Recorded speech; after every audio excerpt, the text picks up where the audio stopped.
নমস্কার বন্ধুরা, দীপিকা রান্নাঘরে প্রত্যেকবারের মতো তোমাদের সবাইকে স্বাগত।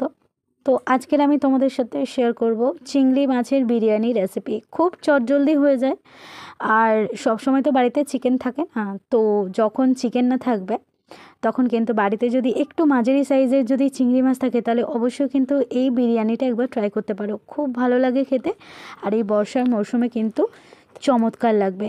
তো রাত্রিবেলা ডিনার হিসেবে কিংবা দুপুরবেলা লাঞ্চে কিন্তু অবশ্যই এই চিংড়ি মাছের বিরিয়ানিটা একবার ট্রাই করতে পারো।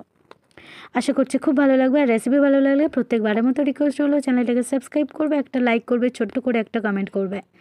তো চলো এই বিরিয়ানিটা আজকের কীভাবে বানিয়েছি সেটাই তোমাদের সাথে শেয়ার করি। এখানে দেখো, আমি খোসা ছাড়ানো চিংড়ি মাছ নিয়েছি। এখানে প্রায় 150 গ্রামের মতো চিংড়ি মাছ রয়েছে খোসা ছাড়িয়ে নেওয়ার পরে। আর এটা দূর থেকে একটু ছোট লাগলে কি হবে, একটু বড় সাইজের আছে চিংড়ি মাছটা, মানে খুব বেশি ছোট না আবার খুব বেশি বড় না, মাঝারি মাপের আর কি। এবার আমি এই চিংড়ি মাছ পরিষ্কার করে কেটে তো রেখে দিয়েছি। এর মধ্যে দিয়ে দিলাম 2 টেবিল চামচ টক দই।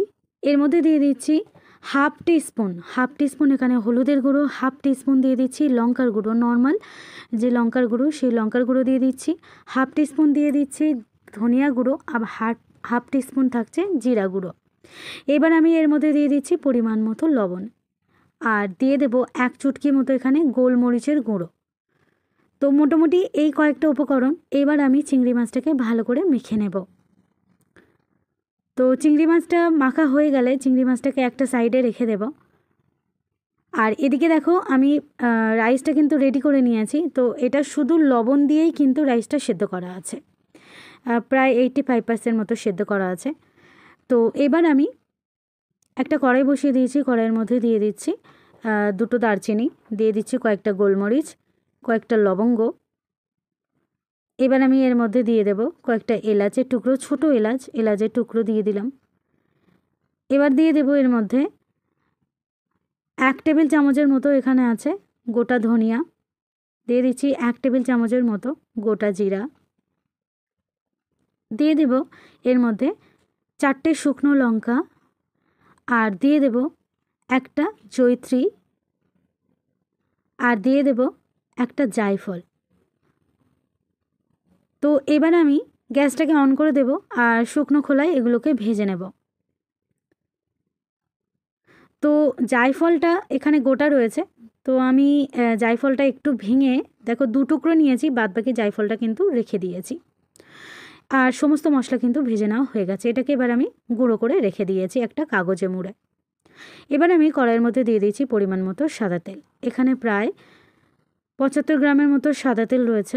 দিয়ে দিচ্ছি এর মধ্যে 2টো মিডিয়াম সাইজের পেঁয়াজ, লম্বা লম্বা করে কেটে নিয়েছি। পেঁয়াজটাকে দেখো বেরেস্তা করে নিয়েছি। তো পেঁয়াজটা ভাজা হয়ে গেছে একদম। এবার আমি এই বেরেস্তাটাকে তেল থেকে তুলে নেব। এবার ওই তেলের মধ্যে দিয়ে দিচ্ছি একটা বড় সাইজের পেঁয়াজ আর একটা বড় সাইজের টমেটো, যেটা আমি ভেজিটেবল চপারে চপড করে নিয়েছি। সেই টমেটো আর পেঁয়াজ কুচানোটা তেলের মধ্যে দিয়ে দিলাম। দিয়ে ভালো করে একটু প্রথমে নাড়াচাড়া করে নিচ্ছি। তো পেঁয়াজ আর টমেটো বেশ কিছুক্ষণ নাড়াচাড়া করে নেওয়ার পর যখন একটু নরম হয়ে যাবে তখন এর মধ্যে দিয়ে দিচ্ছি হাফ টেবিল চামচের মতো আদা রসুন বাটা। আদা রসুন বাটাটা কাঁচা গন্ধ চলে যাওয়া পর্যন্ত এর মধ্যে কষিয়ে নিতে হবে। এবার দিয়ে দিচ্ছি হাফ টিস্পুন মতো এখানে কাশ্মীরি লাল লঙ্কার গুঁড়ো। লঙ্কার গুঁড়োটা মিশিয়ে নেওয়ার পর এর মধ্যে দিয়ে দিচ্ছি ম্যারিনেট করে রাখা চিংড়ি মাছ। চিংড়ি মাছ কিন্তু রান্না করতে খুব বেশি সময় লাগে না, সেটা আমরা সবাই জানি। তো আমি চিংড়ি মাছটাকে এখানে 1 থেকে 1.5 মিনিট মতো একটু মশলার সাথে কষিয়ে নেব। মোটামুটি মশলা থেকে তেল ছেড়ে যাবে সেরকম অবস্থায় একটু করে নিতে হবে। তো 1-1.5 মিনিট দেখো কষিয়ে নিয়েছি। এবার আমি এর মধ্যে দিয়ে দিচ্ছি 1 মুঠো যে পেঁয়াজের বেরেস্তা, সেইটা 1 মুঠো মতো নিয়ে এর মধ্যে ক্র্যাশ করে দিয়ে দিলাম। আর এর মধ্যে দিয়ে দিচ্ছি যে মশলাটা তৈরি করেছিলাম সেই মশলাটা হাফ টেবিল চামচেরও একটু কম এর মধ্যে দিয়ে দিলাম।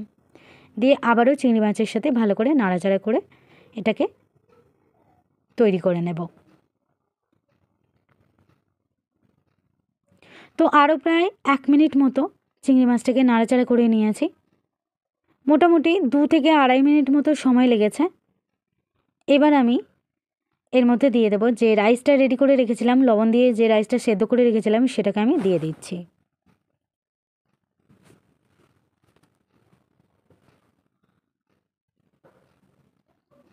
এখানে কিন্তু আমি প্রায় এখানে 3 থেকে 4 জনের মতো এখানে বিরিয়ানি করেছিলাম, চিংড়ি মাছের বিরিয়ানিটা। এইবার আমি উপর থেকে দিয়ে দিচ্ছি বাদবাকি যে বেরেস্তাটা রেখেছিলাম সেটা আমি দিয়ে দিলাম। 2টো কাঁচা লঙ্কা একটু আড়াআড়িভাবে কেটে রেখেছিলাম ছোটো ছোটো টুকরো করে, সেগুলোকে দিয়ে দিলাম। আর দিয়ে দেব মানে যে কেওড়া জলের যে ঢাকাগুলো হয় সেই ঢাকা দিয়ে আমি অল্প একটু মানে 1 টেবিল চামচের মতো এখানে কেওড়া জল এর মধ্যে দিয়ে দেব। আর তার আগে দিয়ে দিলাম সামান্য 1 চুটকি মতো যে বিরিয়ানি মশলাটা রেডি করেছিলাম সেটা দিয়ে দিলাম। আর দিয়ে দিচ্ছি 1 টেবিল চামচের মতো কেওড়া জল। এবার আমি এটাকে ঢাকা দিয়ে দেব। আর ঢাকা দিয়ে কিন্তু একদম লো ফ্লেমে একটা তাওয়ার উপর বসিয়ে প্রায় এটাকে 5-7 মিনিট হতে দেব। তো 5-7 মিনিট হয়ে গেছে, দেখো আমি ঢাকা খুলে নিলাম। গরম গরম কিন্তু প্রন বিরিয়ানি কিন্তু একদম রেডি।